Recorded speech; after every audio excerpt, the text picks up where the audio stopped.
Ito naman sa linya natin, Kabsat, si Police Brigadier General Jean Fajardo po, tagapagsalita ng Philippine National Police, paghahanda pa rin sa Kapaskuhan at sa Bagong Taon. Good morning, Brigadier General Jean Fajardo, ma'am. Magandang umaga po, Ma'am Weng at Sir Carlo at sa lahat po ng nakikinig sa inyong programa. Magandang umaga po. Good morning po, General Fajardo. Nandito na naman kami at maagang nambubulabog sa inyo, ma'am, pero pasensya na at magandang umaga at maraming salamat po. Pero sa ngayon po ba, nasa pinakamataas ng alerto ang hanay ng PNP para doon sa pagbabantay natin ng seguridad ng bansa o peace and order ng bansa para sa Pasko at Bagong Taon? Yes, ma'am. Naka-heightened alert na po tayo. Simula pa po noong December 15 bilang paghahanda namin po sa mahabang holiday season. At syempre, tuloy-tuloy na po ito hanggang January na po dahil may inaasahan tayong malaking festivities po. Ito pong kaslasyon ay tuloy-tuloy po yung ginagawa po nating paghahanda. Alright, ano po ang latag ng seguridad, ma'am, ng PNP? Alam natin na nakakalat ang mga pulis sa mga terminal, paliparan, daungan o ports. Pero maliban dyan, paano po yung pagbabantay sa mga community?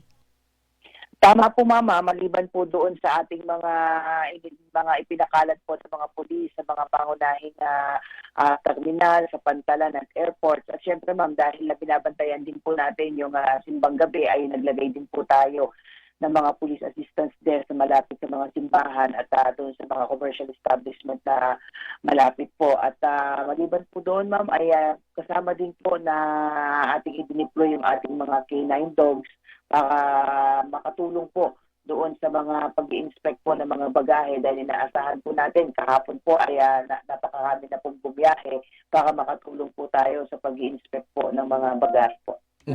General, sa mga sumandali pong ito, meron ho ba tayong nai-re-record o naitatala o anumang banta sa seguridad sa buong bansa?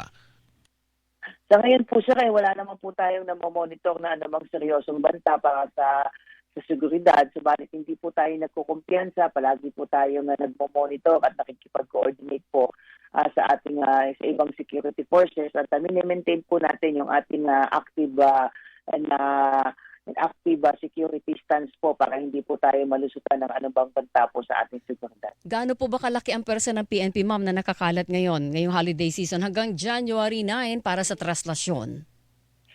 For purposes po, ma'am, ng ating ligtas Paskuhan po ay close to 40,000 po yung ating i-deploy at yan naman po ay pwede pong i-adjust ng ating mga regional directors, depende po doon sa prevailing security situation po sa kanila.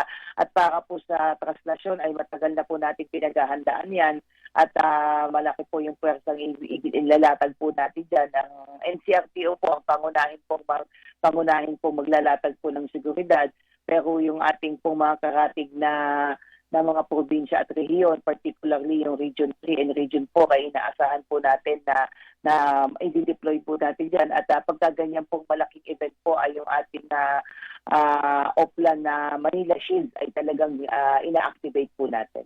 Ayun. At binabanggit yung Oplan Manila Shield. Ito hong nalalapit na pagsalubong sa Bagong Taon, General Fajardo. Meron ho bang direktiba si PNP Chief na lagyan ng anumang masking tape o Ulit, yung mga nozzle. yung mga ilang mga barel o yung barel, dulo ng barel ng mga pulis?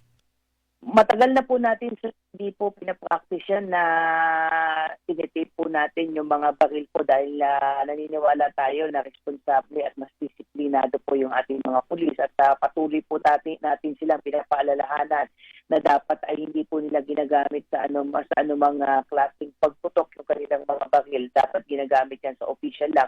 At alam nila na mabigat po yung kakaharapin nilang kaso na po pwede po nilang i-dismiss sa kanilang serbisyo po. Yun ang malinaw. Sa pamantayan ng PNP, pag nagkaroon ng indiscriminate firing, ang na-involved sa indiscriminate firing ay sino mang police, dismissal po agad yon, General.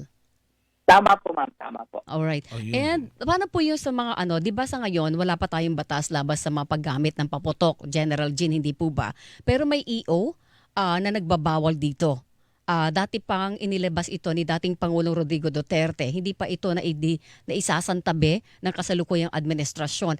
Ano po ang magiging direktiba ng PNP kapag halimbawa nakakita ang pulis na gumagamit ng paputok? Malinaw naman po, ma'am, na tama po kayo, ma'am, doon sa Republic Act 7183 ay walang malinaw na dun sa kung saan pa pwede na magpaputok. Subalit naglabas na po na memorandum circular ng panahon na po ng dating Pangulo na meron po itong dinedesignate. Ang mga LGU po, binibigyan po ng mandato na mag-establish po ng mga community display zone at pati po yung firecracker zone. So dapat doon lamang po talaga nagpapaputok. At yun po yung palagi natin bilin na dapat po talaga sundin ito at katulong natin ang LGU dyan. At magpapakalat po ng mga pulis po natin, lalong-lalo na po sa bisperas po ng bagong taon para siguraduhin po yung ating mga pulis sa barangays po ay dideploy po natin yan at dadagdagan pa po natin yan ng mga force multipliers to make sure na po na wala po magpapaputok, lalong-lalo na po yung mga firecrackers doon po sa mga residential areas para maiwasan po yung insidente po. Mag-aaresto ba kayo ng mga mahuhuli in act, di ba? Na talagang nagpapaputok, General Jean? Yes po ma'am at yan naman po ay palagi as early as now po at talagang nagpapakalat po tayo, nagdi-disseminate po tayo ng information na bawal po talaga yan. Diyan sa nakapaloob po yan doon sa memorandum circular at sana po makipagtulungan po yung ating mga kababayan para na rin po sa kaligtasan ng lahat na meron naman po mga designated community display zone at doon na lamang po at least makakita po kayo ng mga magagandang pailaw at paputok at iwasan na rin po yung pagpaputok doon sa mga kanilang mga tapat ng bahay po at salubungin po natin ang bagong taon ng mas ligtas po. General Fajardo, ma'am, kahapon nagsimula na yung tinatawag nating Carmageddon. Talagang yung biyahe bulto ng mga kapuso po natin. At talagang lumutang pa rin yung problema dyan sa Andaya. Meron hubang direktiba si PNP Chief para naman sa seguridad ng mga nandyan naiipit sa biyahe sa kahabaan ng Andaya Highway sa Camarines Sur? Yes po sir, yung ating pong Highway Patrol Group ay tumutulong na rin po para ma-manage at makontrol po yung daloy ng trapiko diyan po sa parte po ng Bicol at talagang mabigat po talaga yung daloy ng trapiko kaya ang ating paalala sa ating mga kababayan na nagbabiyahe ay magbaon po sila ng napakahabang pasensya po maliban po sa tubig at pagkain dahil talagang pag pinairal po natin yung init po ng ulo natin ay talagang baka may alam niyo na po, iniiwasan natin yung mga kaso po ng road rage. Kaya nandyan po yung ating ang commitment po ay tutulong po ang PNP sa LGU at iba pa pong mga ahensya ng gobyerno para maayos po yung magiging daloy po ng trapiko. Okay. Ma'am, meron lang akong habol na bilin. Yung mga gumagamit po ng boga pag bagong taon. Kasi malala yun masado pong mapanganib para sa mga gumagamit ito. Pero karaniwan, ang nakikitang gumagamit ay hindi mga adult, kundi yung mga minor de edad. Tama ma'am, nung nakaraang taon kung maaalala ko ma'am yung ating statistics ay marami po tayong nakumpiska po na boga at tama po kayo ma'am, ay mga bata po yung gumagamit po dito. Napakadelikado po yan dahil may mga insidente po tayo na sa mata, sa mukha, nasabugan po ng boga kaya magiging mas maigting po yung ating pagbabantay po dyan. At katuwang po natin yung LGU, yung ating mga barangay officials po ay inorient po natin at sinemina kung ano po yung mga bawal na paputok. Kasama na po yan yung boga po. Ma'am, pag minor de edad, ang nahuling gumagamit ng boga, kaninong pananagutan yon? Sa magulang? Kasama po sa papanagutin po natin yung mga magulang dahil lalong-lalo na po ay kung nagkulang po ng supervision yung mga magulang ay dapat monitor po nila yan na dapat hindi naman po maliit na bagay ang boga na yan para maitago sa mga bulsa ng kanilang mga anak. So dapat talaga ay bantayan at i-supervise ng mga magulang natin yung kanilang mga anak.